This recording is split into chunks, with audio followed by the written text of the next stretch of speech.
안녕하세요. 사랑하는 성도님, 기쁨의 주님이 우리와 함께 하십니다. 우리와 함께 하시는 주님을 찬양합니다. 기도합시다. 하나님, 저희들의 모든 것은 오직 주님께 있음을 고백합니다. 오늘 하루의 삶도 주님 안에서 이어지기 원합니다. 저희들이 세상의 많은 것들로 인하여 마음이 분주하지 않도록 주님께 저희의 마음을 드리고 헌신할 수 있도록, 또 주님의 음성에 귀를 기울이며 주님의 선하신 인도하심을 따라갈 수 있도록 오늘도 함께하여 주옵소서. 오늘도 주님의 말씀을 기다리는 저희들의 심령에 깨우쳐 주시고 들려주시고 새롭게 하여 주셔서 오늘도 말씀으로 승리하는 아름다운 하루가 되게 하여 주시옵소서. 예수님 이름으로 기도합니다. 아멘. 네, 오늘 말씀은 사사기 9장 46절에서 57절입니다. 세겜 망대의 모든 사람들이 이를 듣고 엘브릿 신전의 보루로 들어갔더니 세겜 망대의 모든 사람들이 모인 것이 아비멜렉에게 알려지매 아비멜렉 및 그와 함께 있는 모든 백성이 살몬 산에 오르고 아비멜렉이 손에 도끼를 들고 나뭇가지를 찍어 그것을 들어 올려 자기 어깨에 메고 그와 함께 있는 백성에게 이르되 너희는 내가 행하는 것을 보나니 빨리 나와 같이 행하라 하니 모든 백성이 각각 나뭇가지를 찍어서 아비멜렉을 따라 보루 위에 놓고 그것들이 얹혀 있는 보루에 불을 놓음에 세겜 망대에 있는 사람들이 다 죽었으니 남녀가 약 1000명이었더라. 아비멜렉이 데베스에 가서 데베스에 맞서 진치고 그것을 점령하였더니 성읍 중에 견고한 망대가 있으므로 그 성읍 백성의 남녀가 모두 그리로 도망하여 들어가서 문을 잠그고 망대 꼭대기로 올라간지라. 아비멜렉이 망대 앞에 이르러 공격하며 망대의 문에 가까이 나아가서 그것을 불사르려 하더니 한 여인이 맷돌 윗짝을 아비멜렉의 머리 위에 내려던져 그의 두개골을 깨뜨리니 아비멜렉이 자기의 무기를 든 청년을 급히 불러 그에게 이르되 너는 칼을 빼어 나를 죽이라. 사람들이 나를 가리켜 이르기를 여자가 그를 죽였다 할까 하노라 하니 그 청년이 그를 찌르매 그가 죽은지라. 이스라엘 사람들이 아비멜렉이 죽은 것을 보고 각각 자기 처소로 떠나갔더라. 아비멜렉이 그의 형제 70명을 죽여 자기 아버지에게 행한 악행을 하나님이 이같이 갚으셨고 또 세겜 사람들의 모든 악행을 하나님이 그들의 머리에 갚으셨으니 여로바알의 아들 요담의 저주가 그들에게 응하니라. 아멘. 자, 오늘 말씀은 이 아비멜렉의 최후의 모습을 이제 보여주고 있는데요. 어제 그저께 본문을 이제 배경으로 하고 있습니다. 이제 오늘 46절은 이렇게 되죠. 세겜 망대의 모든 사람들이 이를 듣고 엘브릿 신전의 보루로 들어갔다니 이를 듣고 이 소식을 듣고 무슨 소식이죠? 그것이 이제 어제와 그저께 본문이죠. 자, 우리는 아비멜렉이 여룻바알 곧 기드온의 그 처백에서 난 아들인 것을 보았죠. 그런데 이 아비멜렉이 자기 그 친척 이제 어머니 그 혈통이 있는 세겜으로 가서 나와 한 혈육이 아니냐 하면서 너희가 70명이 너희를 다스리는 게 낫냐 한 사람이 낫냐 하면서 그들의 마음을 꼬드겨서 기드온의 70명의 아들을 다 죽였습니다. 이 비참한 모습을 보았어요. 자, 그때 살아남은 기드온의 막내 아들 요담이 있다고 그랬죠. 자, 요담이 이 사건 후에 이제 그들에게 어느 날 나타나 가지고 크게 이야기를 들려줍니다. 이것을 이제 요담 우화 아니면 요담 비유라고도 할 수 있는데요. 이야기는 뭐 제가 기니까 쭉 얘기할 수 없지만 이제 하루는 이제 나무들이 자기들 가운데 누군가를 왕으로 세우자고 하는 겁니다. 그러니까 야 그래 그거 필요하겠다 그래서 먼저 감람나무 올리브나무 보고 야 너 우리의 왕이 되죠 그랬더니 올리브나무가 이렇게 말하죠.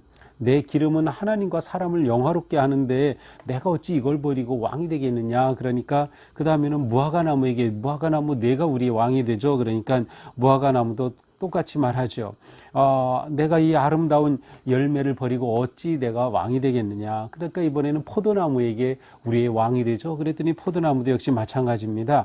하나님과 사람을 기쁘게 하는데 내가 이 포도주를 내는 이 아름다운 것을 어떻게 그만두고 왕이 되겠어. 그런데 가시나무가 나서서 왕이 되겠다고 하는 겁니다. 그러면서 가시나무가 자기가 왕이 되겠다고 하는 것이죠. 자, 이러한 이야기를 들려주면서 이 요담이 마지막 저주 예언을 하죠. 그것은 바로 이 가시나무에서 불이 나와가지고 레바논의 백향목을 다 불살라 버릴 것이다. 너희가 아비멜렉을 왕으로 삼았으니 이게 옳은 일이냐?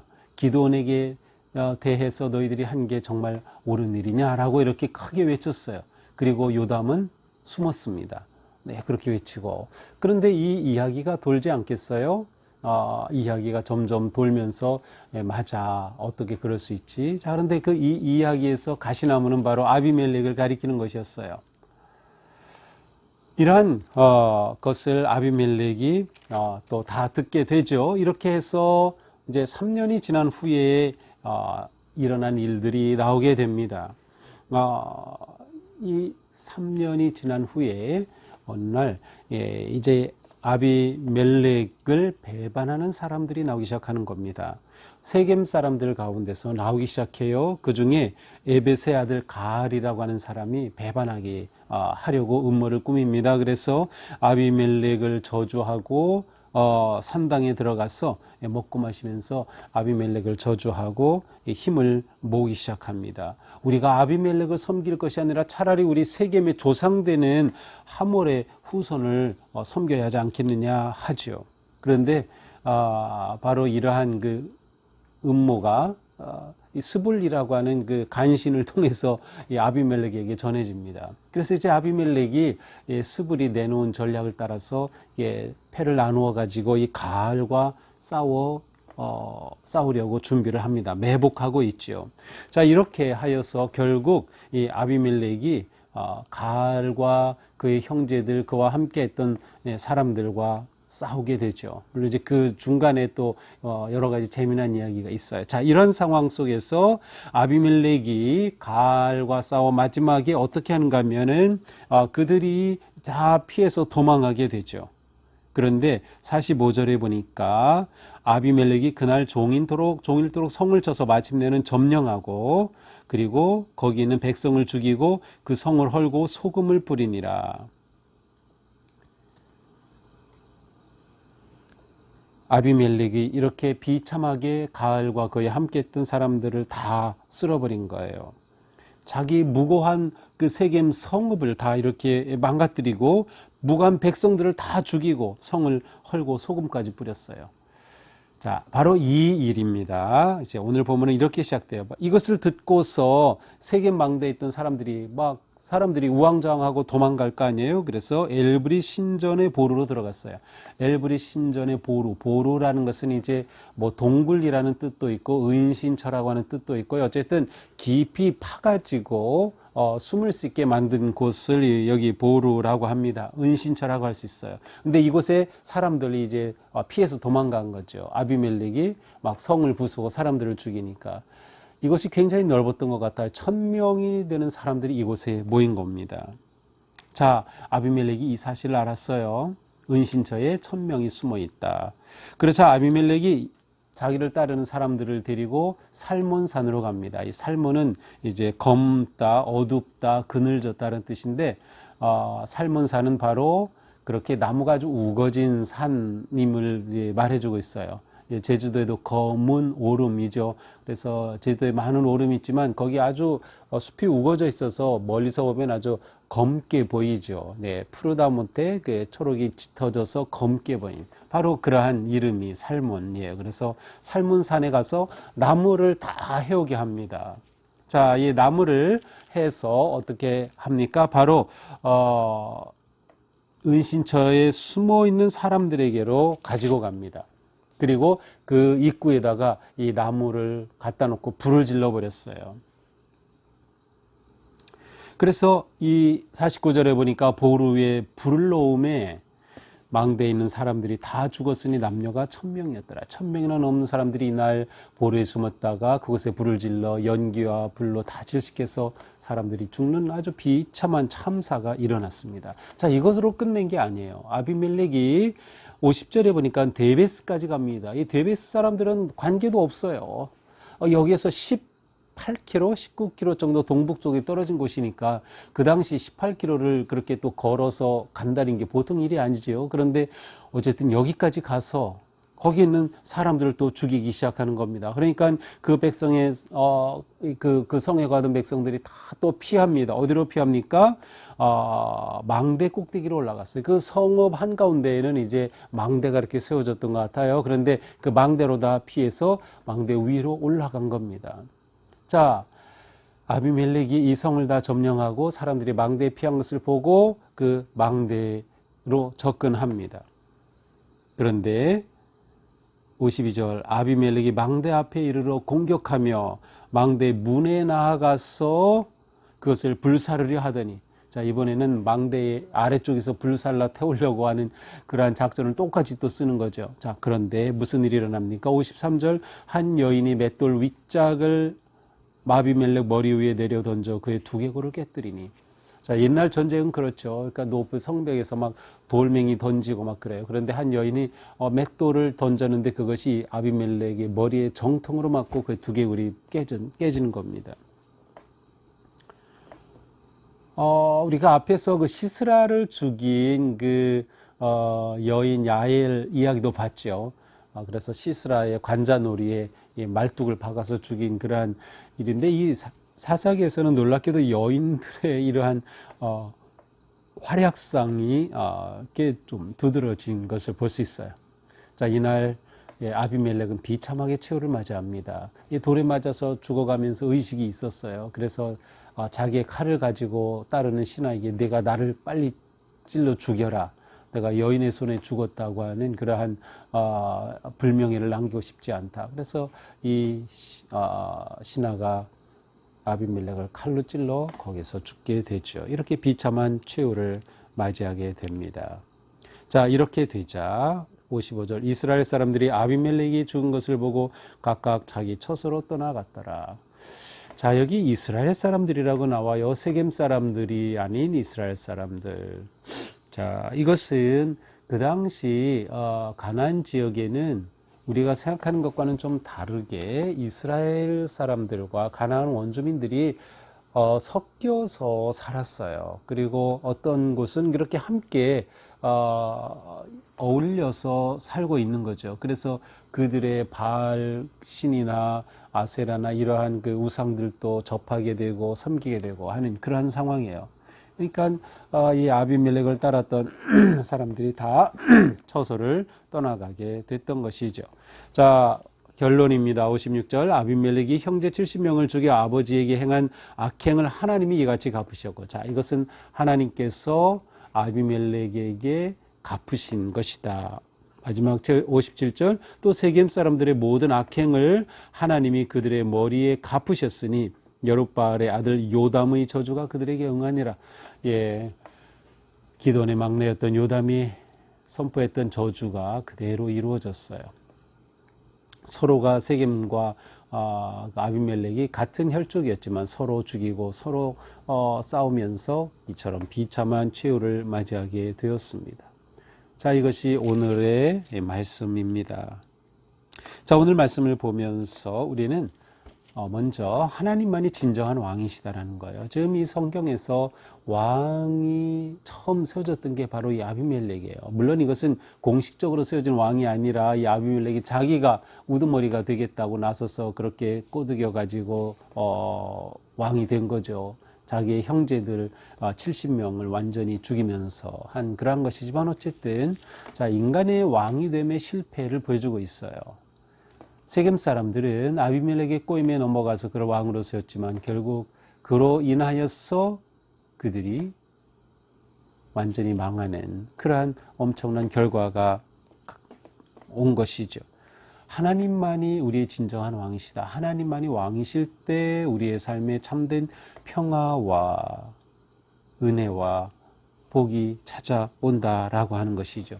인간이 세운 왕, 인간이 스스로 된 왕, 그 왕은 우리를 이끌어 갈 수 없습니다. 하나님만이 우리의 진정한 왕이시다라는 거죠. 그러니까 오늘도 우리가 살아갈 때 내 삶의 주인은 하나님이십니다 라고 하는 믿음과 고백으로 살아가는 겁니다. 그래서 우리는 하나님이 이끄심을 따라가는, 하나님께서 나를 언제나 생명과 은혜의 길로 그리고 풍성한 삶의 길로 이끌어 주심을 신뢰하며 하나님을 따를 때 그 삶에 진정한 기쁨과 평강이 온다라고 하는 것이죠. 또한 죄악에 대해서는 심판과 그 결과가 있다는 것이죠. 아비멜렉이 이와 같은 엄청난 죄를 저질렀을 때 하나님이 이것을 심판하신 겁니다. 그래서 하나님이 이같이 갚으셨다라고 기록되어 있어요. 하나님이 심판하신다. 죄에 대한 심판. 그러므로 우리는 하나님 앞에 언제나 의롭고 선하게 살기 위해 회개와 돌이킴과 바로 살기 위한 거룩한 삶에 헌신해야 하는 것이죠. 이미 우리는 예수 그리스도의 그 구속의 은혜로 모든 죄의 결과와 대가를 다 지불해 주신 은혜를 입었어요. 그래서 우리는 하나님께 돌이켜 회개하고 하나님의 선하신 인도하심을 따르면 되는 것이죠. 자, 오늘 우리는 또한 아비멜렉을 보면서 아비멜렉은 어떠한 그 복수와 어떤 그 원수를 갚으려고 하는 그러한 그 것에 그의 인생이 이끌려서 살았음을 알 수 있어요. 그래서 우리는 무엇이 내 인생을 이끄는가를 물어보게 됩니다. 내 인생을 무엇이 이끄는가? 이 세상 살아가는 많은 사람들은 무엇인가 이끌려 인생을 살아갑니다. 내가 성공해야지, 내가 돈을 벌어야지, 내가 이렇게 해야지. 무엇에 이끌려 살아가는가라고 하는 것이죠. 아비멜렉은 원수 갚고 원한을 갚는 복수에 이끌리는 인생을 살았습니다. 우리의 인생은 하나님의 뜻에 이끌림을 받는 삶을 사는 것이 진정한 승리고 성공입니다. 하나님의 뜻에 이끌리는 삶, 하나님의 선하신 인도하심에 이끌리는 삶이죠. 오늘도 성령님은 우리를 인도하시고 이끌어 주신다. 그러므로 우리는 오직 하나님의 이끌리심을 따르는 삶, 하나님의 뜻에 이끌리는 삶을 살아가는 것입니다. 이 세상은 경쟁이 이끌어갑니다. 그래서 내가 이기기 위해서 누군가를 넘어서야 하고 죽여야 하는 그러한 잘못된 가치관이에요. 그러나 우리가 살아가는 삶은, 하나님이 이끄시는 삶은 함께 살아가는 삶이에요. 함께 성공하는 것이에요. 서로를 세워주는 거예요. 그게 하나님을 사랑하고 이웃을 사랑하라는 말씀에 담긴 뜻이기도 하죠. 우리가 오늘 하루 살아갈 때 내 삶은 무엇에 이끌리는 삶인가, 무엇이 내 삶을 이끄는가를 생각해 보면서 오늘도 하나님의 뜻에 이끌리는 삶, 하나님의 사랑에 이끌리는 삶, 성령님의 인도하심에 이끌리는 삶, 우리의 삶이 그처럼 아름답고 거룩한 삶이 되기를 주님의 이름으로 축복합니다. 기도합시다. 하나님, 저희들의 삶은 주님의 것입니다. 온전히 주님께 이끌리는 삶, 주님의 선하심과 온전하신 뜻이 저희들의 삶을 이끄시는 삶으로 인도하여 주시옵소서. 오직 감사와 기쁨으로 주님을 의지하고 예배하고 찬양하고 기도하며 믿음으로 아름답게 하루하루를 승리하는 저희가 되게 하여 주시옵소서. 예수님 이름으로 기도합니다. 아멘. 네, 오늘도 주님의 은혜로 이끌리는 복된 삶 되기를 축복합니다. 사랑합니다.